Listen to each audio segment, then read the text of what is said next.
Atos dos Apóstolos, capítulo 2, a partir do verso 42, fala assim: eles se dedicavam ao ensino dos apóstolos e à comunhão, ao partir do pão e às orações. Verso 43, todos estavam cheios de temor e muitas maravilhas e sinais eram feitos pelos apóstolos. Atos dos Apóstolos foi escrito pelo doutor médico Lucas.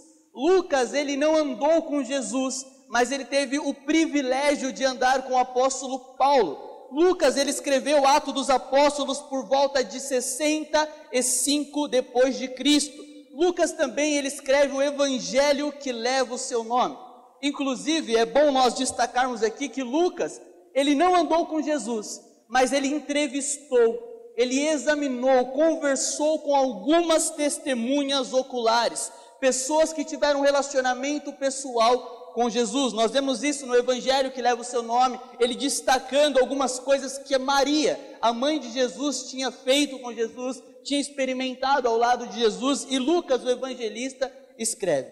O evangelho de Lucas é sensacional. Muitas lições nós podemos aprender através do evangelho de Lucas, mas hoje nós vamos destacar algumas lições que Lucas registrou através da vida da igreja primitiva, da primeira igreja, amém? Os primeiros passos da igreja. E eu vou compartilhar com vocês hoje 4 lições que a igreja primitiva nos ensina. Eu já preguei a respeito disso, mas o Espírito Santo, ele tem me impulsionado a falar mais uma vez. Eu não tenho problema de pregar uma mensagem repetitiva ou repetida. Eu creio que Deus continua falando conosco, amém? Então, no capítulo 1 de Atos dos Apóstolos, nós vemos a ascensão de Jesus. Antes de eu dar a introdução, eu quero te desafiar, querido, a ler Atos dos Apóstolos. Se você quer conhecer um pouco mais da igreja primitiva, a igreja que iniciou e impactou o mundo, e até hoje nós estamos sendo abençoados e transformados pela vida da igreja primitiva, pela vida dos primórdios, leia Atos dos Apóstolos. Você e eu vamos aprender muito, amém? Então Lucas, ele começa a registrar no início do capítulo 1, ele começa a mostrar, mostrando a ascensão de Cristo. Jesus, depois que ele ressuscitou dos mortos, ele andou um período ensinando e dando instruções para os seus discípulos. E antes de muitas coisas acontecerem na vida da igreja, ele deu uma orientação para a igreja. Jesus falou, ele foi bem enfático para a igreja: fiquem, esperem, não saiam, não façam nada, até serem revestidos de poder. Então, no início do capítulo 1, ele ascende aos céus, ele volta para o Pai. Ainda, no capítulo 1, nós vemos Matias substituindo, tomando lugar, entrando no lugar de Judas. Judas, todos sabem, ele se enforcou, então ficou 11 apóstolos, e era necessário ter mais um, e Matias, ele entra no lugar de Judas. Está comigo ainda? Está muito difícil essa introdução. No capítulo 2 de Atos dos Apóstolos, nós vemos o derramar do Espírito Santo. A Bíblia fala que estavam todos reunidos em um só lugar, no mesmo lugar, e foram vistas por eles línguas repartidas como de fogo, as quais pousaram sobre cada um deles. E a Bíblia fala que eles foram cheios do Espírito Santo e começaram a falar em línguas, profetizar. Um sinal extraordinário do céu acontece. Eles foram revestidos de poder, eles foram cheios do Espírito Santo. Ainda no capítulo 2, a primeira pregação de Pedro, a Bíblia fala que cerca de 3.000 pessoas se convertem.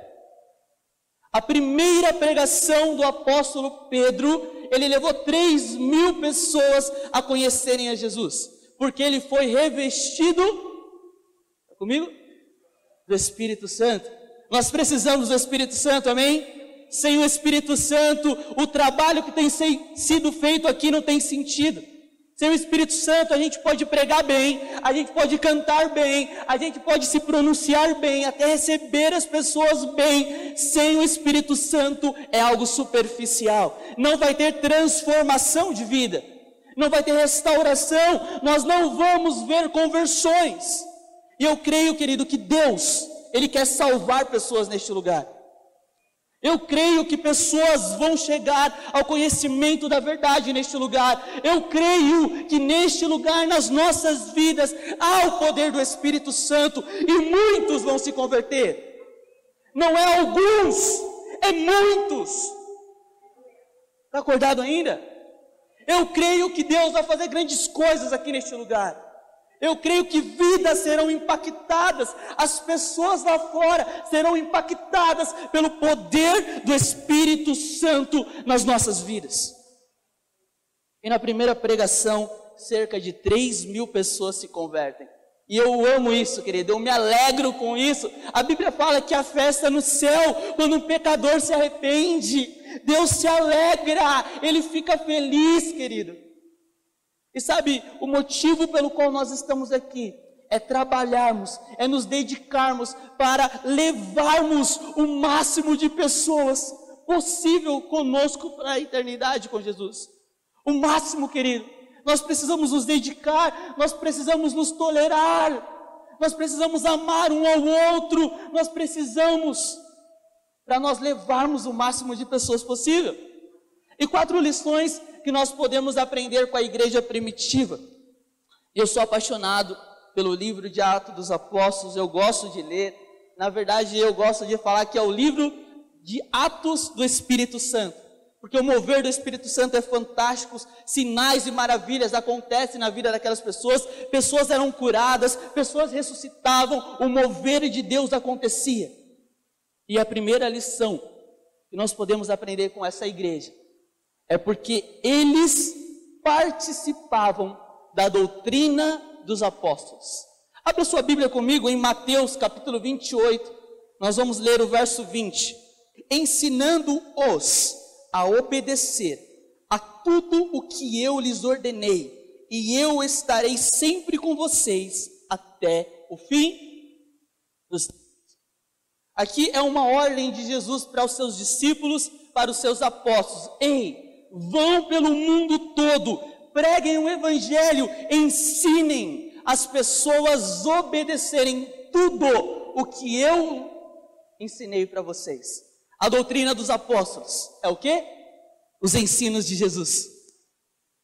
Nós precisamos aprender que os ensinos de Jesus precisam ser essenciais neste lugar, precisam ser o centro deste lugar. Porque a igreja primitiva tinha ensino. A igreja primitiva permanecia nos ensinos dos apóstolos. E os ensinos dos apóstolos é tudo aquilo que Jesus nos ensinou. Nós, como igreja, não podemos deixar de lado o estudo bíblico. Nós, como igreja, não podemos deixar de lado o ensino da palavra, a exortação da palavra, o conforto da palavra, o amor da palavra, a justiça da palavra. Está acordado ainda? Sabe, nós estamos com a nossa escola bíblica e tem sido um sucesso a nossa escola bíblica. As aulas estão sendo maravilhosas, todos os professores, sem exceção, têm trazido uma mensagem, um ensino maravilhoso. E queridos, isso é lindo, por quê? Porque é os nossos irmãos que estão ensinando. É legal nós recebermos pessoas de fora, é legal vir pessoas de fora, mas é muito mais legal ver os irmãos de dentro crescer.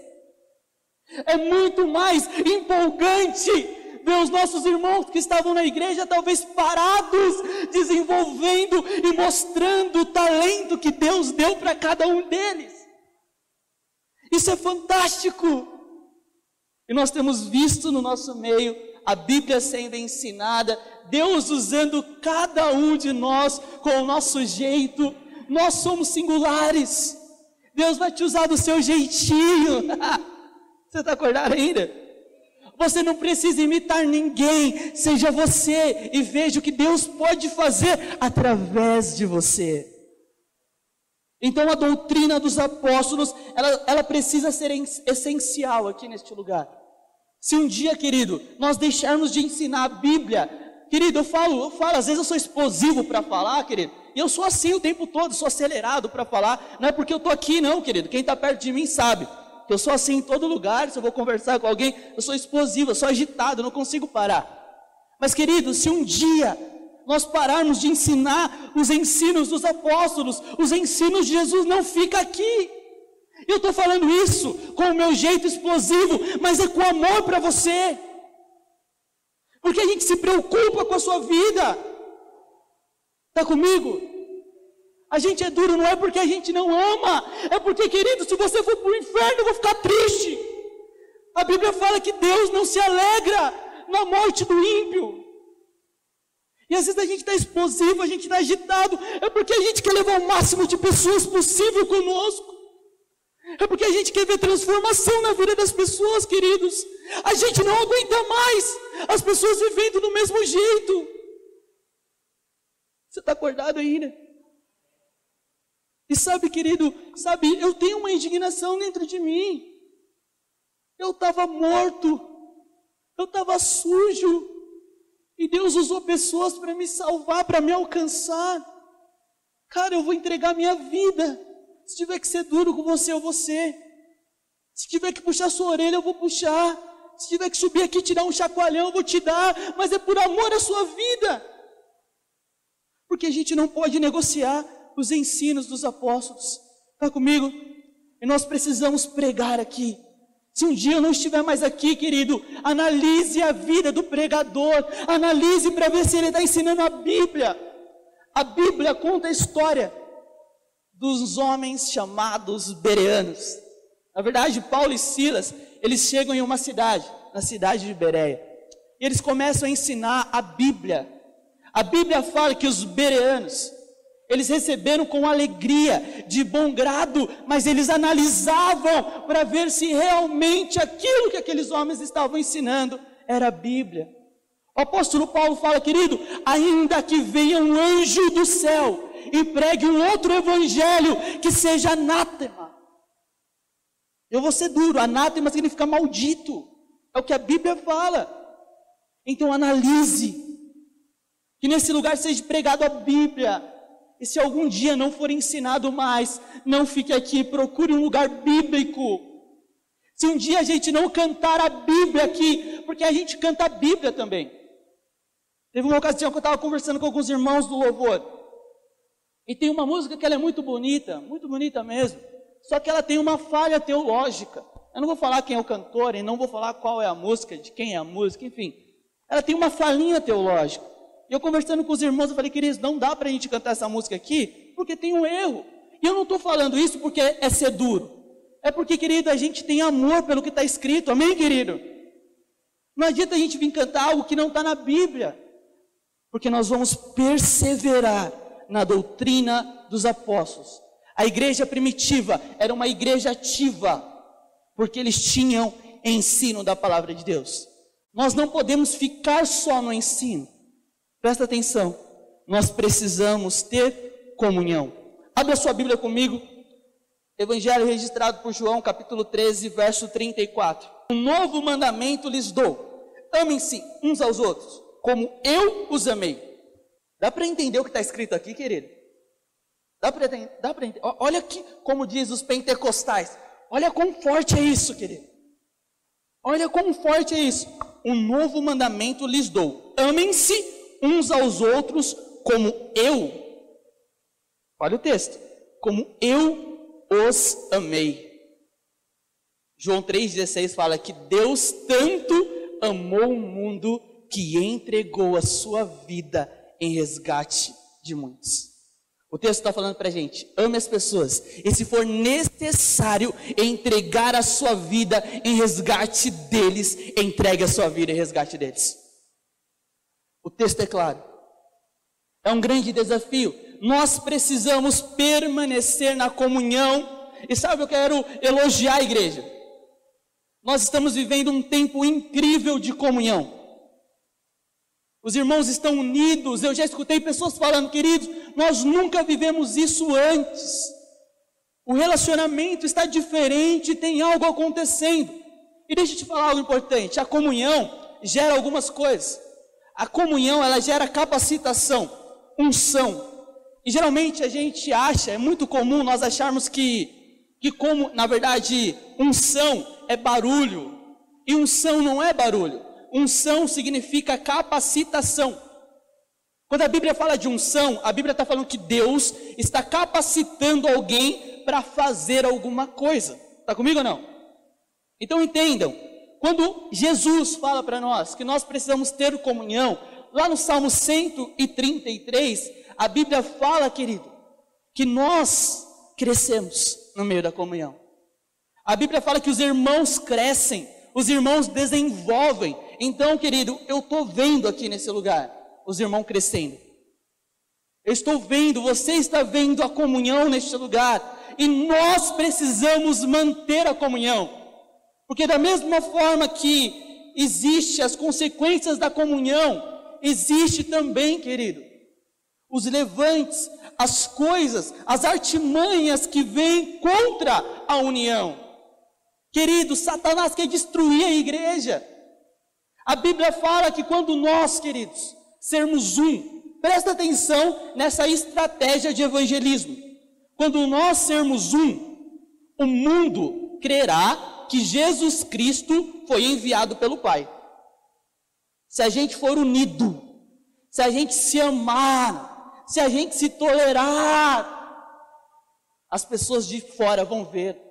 Porque, querido, nós temos visto, a Bíblia fala que chegará um tempo onde pai se levantará contra filho, filho se levantará contra pai, guerras, rumores de guerras, e nós estamos vivendo esse tempo. Não existe mais comunhão dentro dos lares, as pessoas não se falam mais, as pessoas não conversam mais, não tem mais união, não tem mais relacionamento, não tem mais diálogo. E quando o mundo vê a comunhão no nosso meio, quando o mundo vê nós unidos, amando um ao outro, não falando mal um do outro, mas bem dizendo um ao outro, o mundo vai correr para este lugar. As pessoas vão vir para este lugar, porque é o poder de Deus, é o Evangelho, é a palavra do Senhor que tem sido ensinada, e nós não estamos só ouvindo, nós estamos vivendo. Então cuidado com as coisas que vêm quebrar a comunhão, mexerico, maledicência, fofoca, querido, isso vem e vem com força. Presta atenção nisso. Se você perceber que está tendo alguma fofoca em algum ambiente, corra disso. Porque isso, querido, uma coisinha pode trazer destruição. Uma coisinha mal colocada pode trazer guerra e divisão em algo que está sendo incrível. Está comigo ou não? E é importante falar sobre isso. Nós precisamos cuidar. Se a gente tem alguma coisa com o irmão, se a gente ficou chateado com alguma coisa, vai no irmão. Querido, não é indireta, é direta para nós. Amém? É para o nosso crescimento. Poxa, eu quero ser bem claro, se eu errar aqui, querido, se eu fazer alguma coisa que te entristeceu, se eu falar de alguma forma errada, você tem liberdade para puxar minha orelha aqui. Você tem liberdade para me mandar uma mensagem, para me ligar e falar, ó, Rodrigo, eu não gostei do jeito que você falou. Eu prefiro que você me fala do que fique falando para todo mundo. Está comigo ou não? Eu prefiro que você fale para o irmão do que fique falando para outras pessoas, porque isso vira uma bola de neve, querido. Isso é sério. Eu preciso falar dessas coisas, por quê, querido? A comunhão está em risco. 1 Coríntios 11, 26. O texto fala assim: porque sempre que comerem deste pão e beberem deste cálice, vocês anunciam a morte do Senhor até que Ele venha. Aqui é um outro ponto também que nós como igreja não podemos deixar de lado, a ceia do Senhor. E muitas vezes nós interpretamos a ceia do Senhor de uma forma errada. Ah, eu fiz tanta coisa errada, não posso participar da ceia. A gente pega o texto isolado, examine-se, pois o homem a si mesmo, e aí a gente acha que não pode tomar a ceia. E não é nada disso que Jesus tem nos ensinado. A ceia é um momento, olha o que o texto fala, é um momento para a gente lembrar. É um momento que fala assim, ó, porque sempre que comerem deste pão e beberem deste cálice, vocês anunciam a morte do Senhor. A gente anuncia, a gente faz isso, Jesus fala, vocês fazem isso em memória de mim. E o que a gente lembra na ceia? Que nós éramos escravos, que nós vivíamos nas práticas pecaminosas, mas Jesus Cristo, Ele morreu por nós na cruz do Calvário e trouxe liberdade, e nós precisamos trazer isso em mente todos os dias. Nós não somos mais escravos do pecado, nós somos filhos de Deus. Você é filho de Deus. A Bíblia fala que nós somos cordeiros com Cristo Jesus. Jesus, Ele nos possibilitou em nos relacionarmos com o Pai. E hoje nós podemos declarar para Deus: Abba, papai, paizinho. A ceia é o momento para você lembrar, ainda que você pecou, ainda que você errou, ei, você não é mais escravo do pecado. Peça perdão e volte para o braço do Pai. Se arrependa e corra em direção a Ele, porque você é filho, você é filha.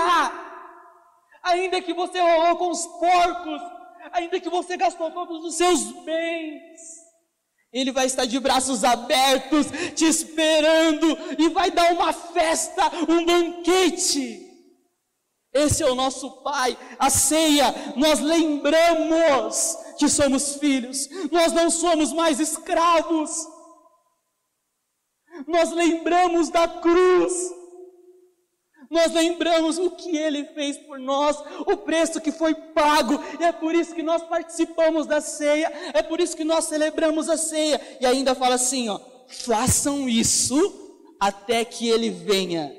Nós celebramos, nós anunciamos, nós lembramos que somos filhos de Deus, que nós não somos mais escravos do pecado, e ainda anunciamos na ceia que Ele vai voltar.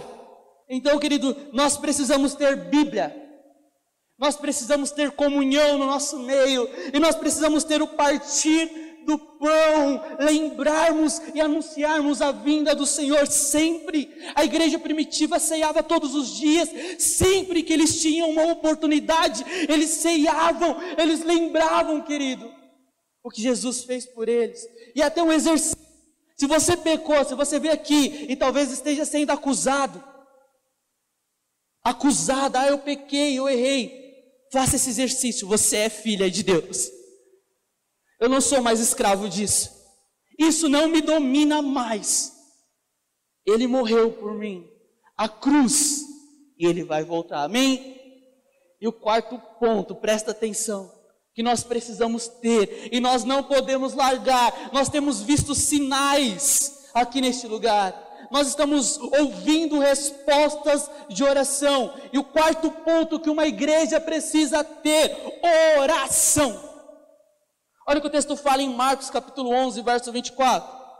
Portanto, eu lhes digo, tudo o que vocês pedirem em oração, creiam que já o receberam, e assim lhes será concedido. Nós precisamos ser uma igreja que ora, nós precisamos ter uma vida de oração. Não adianta só vir e ouvir a mensagem, eu preciso estar em comunhão, eu tenho que ter oração no nosso meio. Nós precisamos orar. A Bíblia fala que aquilo que é ligado na terra é ligado no céu. A Bíblia fala que as portas do inferno não prevalecem contra a igreja. Nós cremos no poder da oração. Nós cremos que uma igreja que ora é uma igreja que tem impacto na sociedade. É uma igreja, para a gente concluir, presta atenção no que o verso 43 de Atos dos Apóstolos fala, para a gente concluir essa mensagem.